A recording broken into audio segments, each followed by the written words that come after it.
Hi నమస్తే, నేను మీ రాపుల్ Bhaskar advocate. ఒక భార్య భర్త పెళ్లి చేసుకొని విడాకులు తీసుకున్న తర్వాత కూడా విడాకులు పొందినటువంటి మహిళకు అంటే భార్యకు తన యొక్క మాజీ భర్త మీద మెయింటెనెన్స్ అడిగేటటువంటి ఒక అధికారం ఉంది.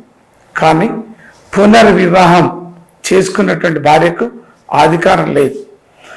ఒకవేళ ఎవరైనా పెళ్లి చేసుకున్న తర్వాత కూడా మరి మెయింటెనెన్స్ అడిగితే సెక్షన్ 127 ఆఫ్ సిఆర్పిసి కింద ఆ యొక్క కేసుని కొట్టివేయమని మీరు పిటిషన్ వేసుకోవచ్చు. కొంతమంది భార్య భర్తల పంచాలు కొనసాగుతున్నప్పుడు విడాకులు అయిపోతాయి. విడాకులు కాకముందే పెట్టబడినటువంటి మెయింటెనెన్స్ కేసులు కంటిన్యూ అవుతాయి.